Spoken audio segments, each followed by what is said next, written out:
Ladies and gentlemen. I'm just kidding. Um, Welcome back to the podcast. I know I'm kind of mixing things up a little bit this week. I just wanted to let you guys know that this episode's going to be just a little bit different. Today's guest is a young lady by the name of Nicole Hanson. Now, Nicole is super sweet. She's fairly young. This is her first book that she's come out with. And this is the first week of December. Can you guess what my theme is for today? I know I don't normally have themes other than, trauma. This episode has nothing to do with trauma, but everything to do with love, obedience, and the side effects of salvation. That's the subtitle to her book. Her book is called First John on Love, Obedience, and the Side Effects of Salvation. Nicole Hanson has written a devotional, and it includes original artwork from her that is absolutely stunning. So the cover itself has a beautiful swan, and we're going to get into that a little bit here to talk about. She's got in her very first page, it's a watercolor painting of the earth. It's beautiful. Then she's got this, just the cutest owl. Oh my gosh. Anyway, we're going to get straight into the episode. I'm going to let Nicole tell you a little bit more about it. And as a special Christmas bonus, no commercials this time. So, welcome to the show, Nicole Hanson. We're recording this in advance, but this is specifically for the Christmas special. So this is super exciting, you guys. You got to meet this young lady. I think you're going to really enjoy this episode. Nicole is a pretty awesome author and artist. She does her own watercolor paintings in the book that I just learned about.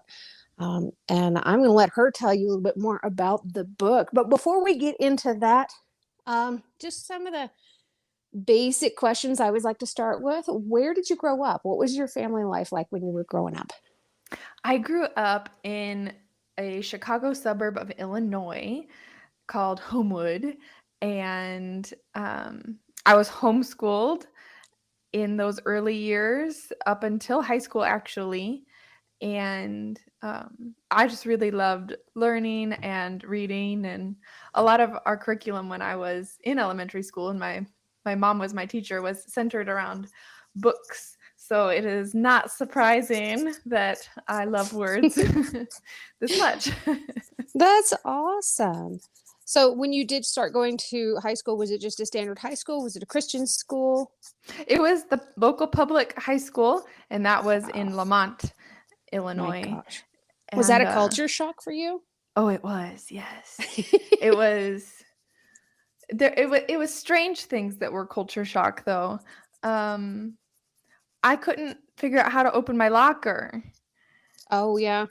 And I would go to the office and ask for somebody to come help me, and this disgruntled janitor would come by and tell me, "Come on, you've been opening lockers for years. Why is this so hard?" And I would just think to myself, "No, I haven't actually. This is my first year with a locker." And I could never quite get the hang of it, so I just carried all my books. Oh my gosh. Well, I did go to public school my whole life, and I actually had flat out nightmares of lockers. I'm not even kidding. So that janitor just needs to get over it. I think he had other things that he wanted to be working on in that moment. Not Yeah, helping the same ninth grader every day. well, it's better than wiping down the toilets for the I ninth time that suppose. day. I suppose. So the kiddo here in my household wanted me to, she was very specific. She wanted me to ask you a very special question. Okay. She has all of her own favorites, and she wants to know what your favorite verse of the Bible is and why that's your favorite. Oh my goodness. A favorite verse? I know. Hers is John 3:16, and Oh, she that's will so sweet. recite the whole thing. I have a really hard time with favorites, honestly. I go back and forth all the time. I don't even have one favorite color. I've got like 4 or 5. Yeah. And I've never really thought about my favorite verse before, but my favorite book is First John, which is not a surprise why that ended up being my first devotional book is around the whole book of First John. Absolutely.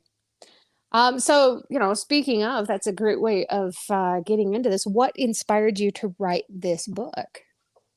Well, a lot of it started years ago, maybe like 2016 or so. I started writing just on blogs, devotional thoughts every week, and was very committed to a weekly post at a certain time every week. And um, a lot of people in my church reach out and were asking for a devotional. And that just blew my mind. I had never thought of that. I did not think of myself as an author.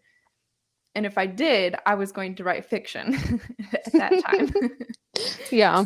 um, so I had that thought in the back of my mind that my writing style and what I was writing about was interesting to people who might want more and would actually pay for it. But it wasn't until last year, 2021, that I really started taking seriously the idea of writing. And I knew that part of God's call on my life was to write devotionals, but I had it in my head that I had to put that off until I was older, because if I did that, then what would be left for the rest of my life? If I Right. did the thing, this is the thing I know. And then finally I realized, well, you can write more than one devotional, or there might be other next things, but there won't be until you obey in the thing that you know. Yes, absolutely. That is so true. And I just pulled the trigger. I had to get a copy of this book. I got one because, well, for one, I want to read it for myself, but also because I'm going to give it to the kiddo here in the household, and I know Oh. she's going to love this. But I keep looking at the watercolor painting on the cover of this Mm. book. It's called First John on Love, Obedience, and Side Effects of Salvation. Oh my gosh, I've experienced all of that. Um, but the artwork is absolutely beautiful. You mentioned on the back of the book that you've been painting since 2018. How long did it take you to create all of this gorgeous artwork that's in this book? The paintings for this book I painted this year, maybe Wow. between like March and July. I was very focused. Yeah, it sounds like it. Yeah. That's amazing. So how did you learn how to paint? Was this just something you started to pick up Mm. on, or did you take classes? Well, it all started because my parents did not treat all of their daughters as the same person. So all of my younger sisters got piano lessons, but they did not give me piano lessons. And for years I was very jealous about this, and why can they all play the piano and I cannot? And then I realized that my parents had gotten drawing lessons for me. I was like, "Oh wow, they were like paying attention to what was Wow. different in all of us, and saw that I was always drawing and doodling and creating." And so I had drawing lessons as a child, and I took painting classes in high school.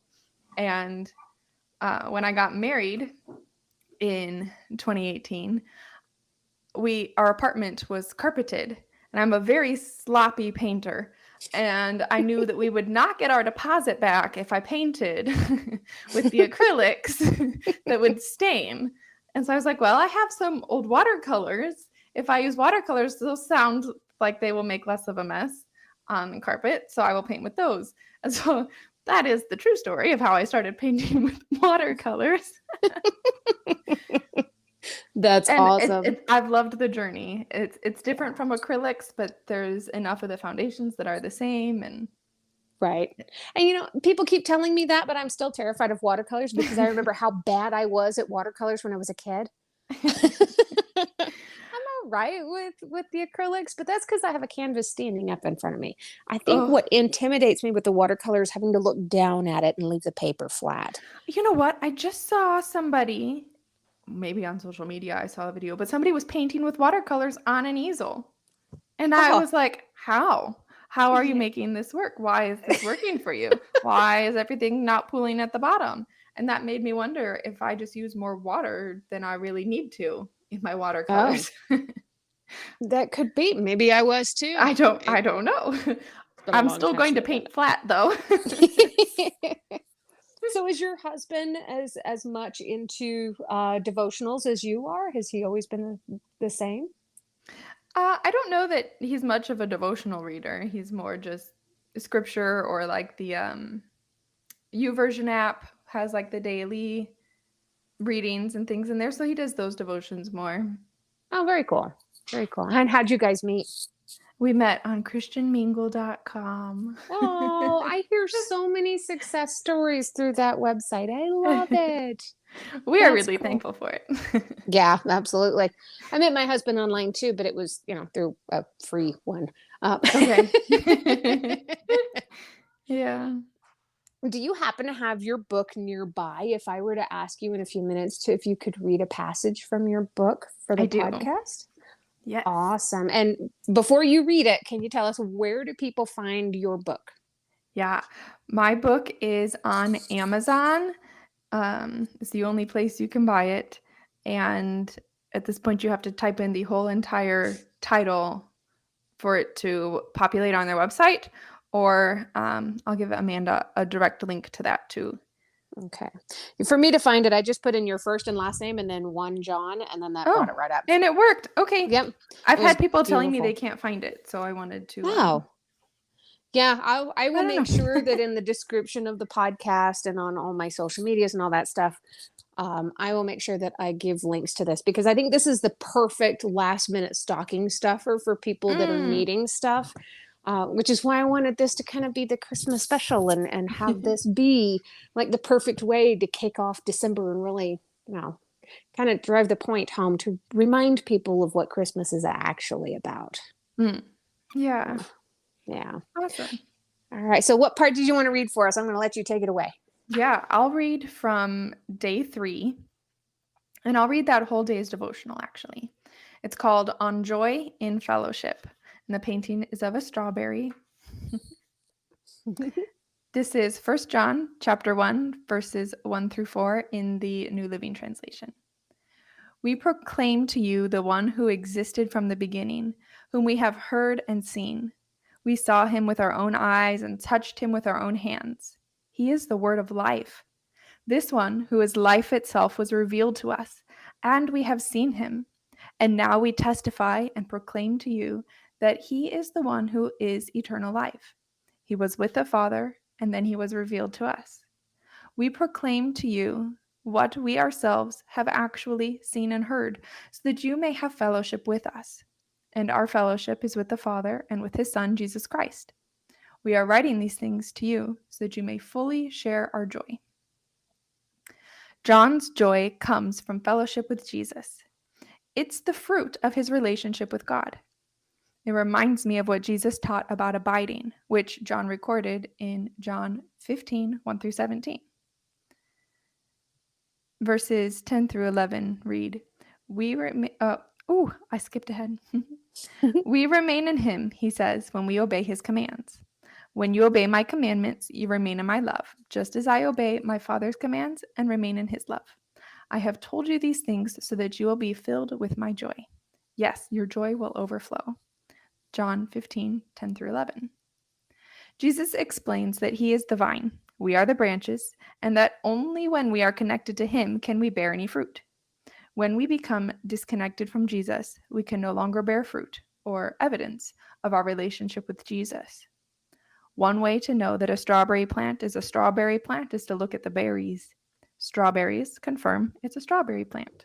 The fruit of the fellowship with God and his Son, Jesus Christ, is joy.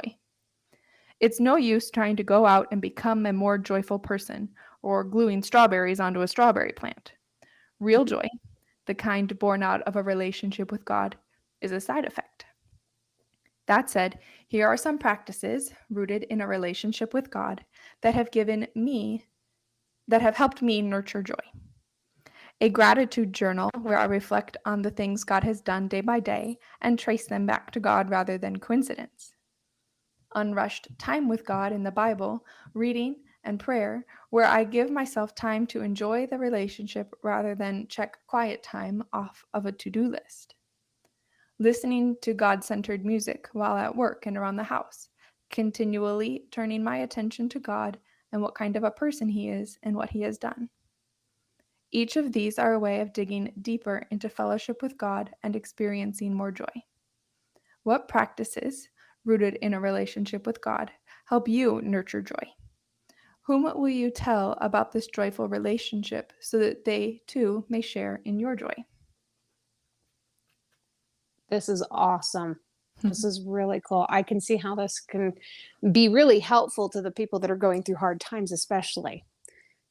Sometimes it's hard to remember that we still need to thank God for who He is and for the good stuff Mm. that He brings into our life when we're going through our struggles and stuff. That was Oh, great. it's very not natural to Right. think about those things when the world is crumbling. Yeah.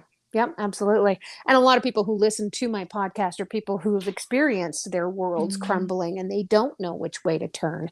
I Mhm. I am so happy that you're on my podcast. This is just awesome. Oh man. And I love the strawberry analogy of, you wouldn't glue the strawberry onto the plant. Mm. That was Yeah. cool. That was so sweet. And it's also my favorite fruit. Okay. The kiddo, not so much. She doesn't like berries of any kind, but she'll get over it. Really? She loves the way Is they she a look. vegetable person? She loves vegetables. Oh my gosh. I have met Broccoli a is one of her lot of favorites. people that just are not fruit people. They like vegetables, and that surprises me. Yeah, it definitely I does just me have too. too much of a sweet tooth, I guess. And that's what she says every time I offer her something. She's like, "No, thank you. That's too sweet for me." Oh, wow. Strawberries, berries of any kind, syrup on Mhm. her waffles or pancakes. She Mm. loves waffles. But yeah, no, that's too sweet. She's awesome Well, though. I'll take all of her sweets. Yeah, you have to fight me for them. Oh, I guess you can have dibs. Yeah, she's a pretty special kiddo. Mm. So there's always just one more question that I like to ask people before I let them go. And it's just kind of a fun get to know you question. Mm. What is one thing that you love about yourself that is not related to your physical appearance? Hmm. I love how much I love to research and learn things. I just like digging deeper and finding more information, and especially like in things around scripture, books from the library, commentaries, and all kinds of things to go deeper, learn more. That's awesome. So, and I lied. I'm not going to let you go yet. Do you have plans? You said that you kind of always wanted to write. Do you have plans to create more books in the future that we can be watching out for? I do. I'm working on another book right now that will be focusing on what God says He is faithful to do and what we do with that. So the idea is kind of coming from affirmations, but I wanted to give myself God formations, like what is true about God that I need to keep front of mind every day and live more into those things. And rather than trust God ambiguously,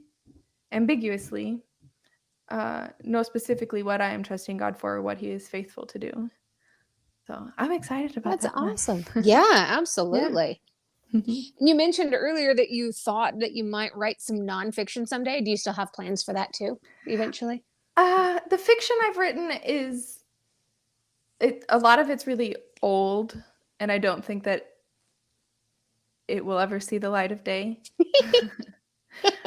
Sometimes I go back to a fun idea I had. I don't know if it will ever actually be a book, but I've tried rewriting the story of David from the Bible Oh, in like a fantasy land. So the Israelites are elves, the Philistines are um, ogres, like different things like that, oh, that's cool. I and would try to retell that absolutely read story. that.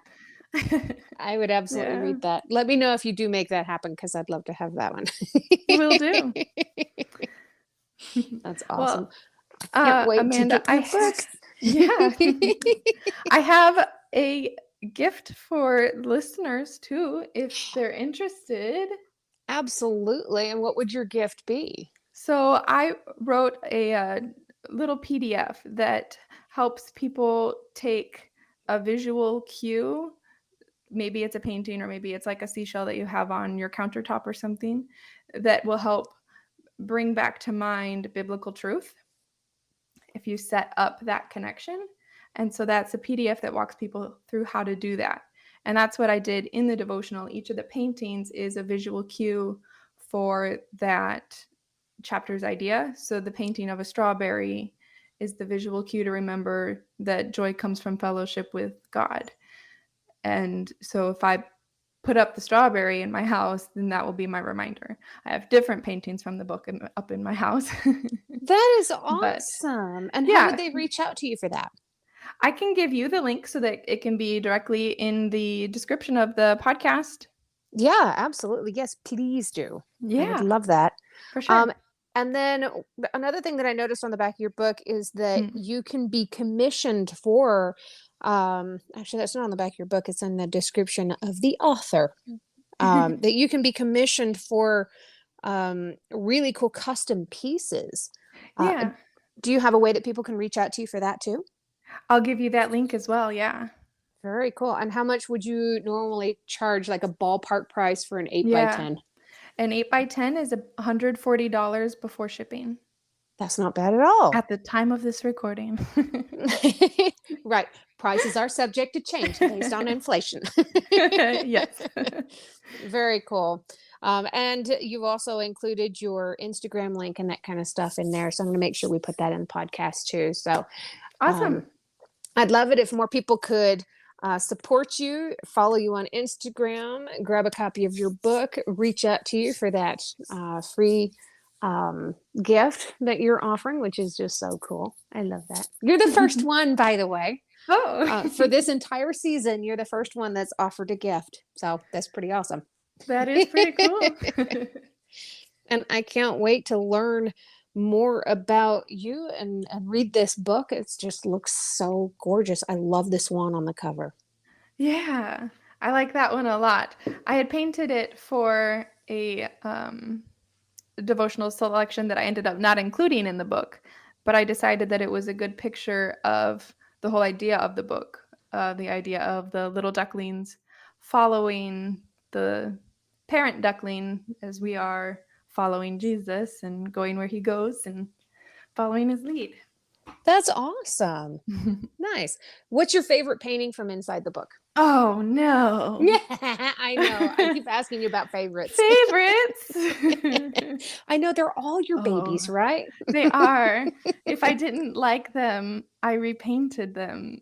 So Oh, how often did that happen? not that often. I usually Eh, found a way to just keep going until it was right. Nice. Okay, I think the day 4 painting is my favorite. It is the chapter's called On Darkness and on Light, and it's a picture of a cat sitting on a windowsill, and through the window is coming a lot of light, but there's a lot the walls are all dark and there's strong shadows in the whole picture. And I really like that one actually. Well, you just won my heart over. I'm a cat lover myself. I have 6. I was very intentional to include some cat paintings and some dog paintings. Yes, because not everybody's perfect.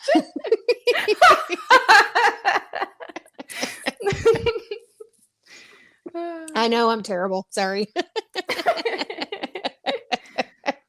I had a guest in my house this morning, and I didn't know until she was sitting down and relaxing that she was not a fan of cats. She's kind of Oh scared of them. And I no. had one of my cats try to climb right up in her lap. It was hilarious. Oh no, it's hilarious. She kind of squealed a little. She's like, Oh I'll my be all right. goodness. I'll be okay. Oh my goodness. So did the cats stay out while your guest was over, or did you Oh no. Oh collect no. them into a room?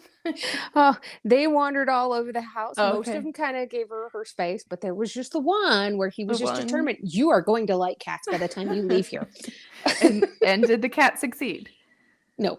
Oh. No, that'll never happen, I don't think. Aw. To each their own, right? Yeah, absolutely. It's not her fault that she's not a big fan of cats. Yeah. Had a landlord once who was absolutely terrified of him. He walked in my front door one day to say welcome to the to the neighborhood and hope you're nice and settled. And as he was standing in the doorway saying hello and giving us Uh-huh. a welcome gift, one of my cats went running up to him and started sniffing his shoe. And the man turned around and squealed at Oh the highest pitch no. and took off running with his hands in the air. It was hilarious and terrifying all at the same time. And I just, You're trying to process what's happening here right now. what And is so is he. this? Oh, yeah, he was really sweet. Anytime he needed us from then on, he would call us first and ask us to come outside. He's a wise man. He figured out exactly how to solve that problem. Yes, he did. Smart dude. Mm. Well, Nicole, this has been absolutely delightful. I'm so glad that you agreed to come on the podcast. Thank you. I appreciate you, and I'm happy you were here. Thank you so much for having me. It's been a lot of fun. Thank you. And I have a feeling we're going to be in touch. Don't forget to send me those links. That would be lovely. Yes, I have opening an email right now. Awesome. All right. Thank you, Nicole. Have a wonderful day. And once again, everybody, it is Nicole Hanson. She wrote First John, so it's the number one, John, on love, obedience, and side effects of salvation. I hope you guys enjoyed the podcast today. Of course, make sure that you check out the podcast description on Anchor so that you can see the links where you can go and get her free gift.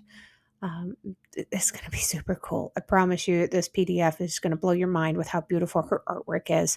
And again, you can reach out to her to uh, get customized artwork from her. She's pretty cool. She's got some real gifts there. Reach out. Let Nicole know that you want to support her. And this is, once again, the perfect stocking stuffer for those kids or adults in your life who are familiar with the Bible but haven't had a chance to really dive into it yet and explore this famous book of the Bible, First John. And I will see you guys next time. Thanks.